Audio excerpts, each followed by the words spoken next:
Hi guys, माझं नाव आहे श्री आर्य. प्रेमाने सगळेजण मला श्री म्हणतात. आज आपण बोलणार आहोत आमच्या घराबद्दल. मला लहानपणी वाटायचं की हे जी घरं आहेत का नाही सगळी, ही आधीचपासून बनवून ठेवलं आणि आपण फक्त तिथं राहायला जायचं आहे. म्हणून ना पप्पांना सारखं म्हणत होतो की पप्पा हे घर मोकळं झाले, आपण तिथं राहायला जायचं. नंतर नंतर मला कळालं की हे घर ना आपण बांधावं लागतं आणि मग तिथं आपण जाऊन राहू शकतो असं. लहान होतं ना, त्यामुळे एवढं काही कळत नव्हतं त्यामध्ये.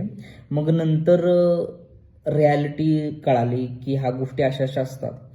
आमचं घर होतं पत्र्याचं, म्हणजे ते होल पडलेलं गंजलेलं वगैरे पत्र्याचं घर होतं. आणि मला लहानपणी ना आमचं घर अजिबात आवडत नव्हतं, अजिबात म्हणजे अजिबात. मित्रांना मी ना माझ्या घराच्या जवळ पण फिरकून देत नव्हतो.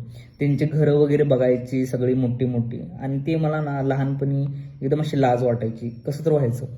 मग मी लहानपणापासून देवाकडे एकच मागत आलो की बाबा ना आमचं एक घर असून दे आणि त्यामध्ये माझी एक सेपरेट एक चांगली रूम असून दे.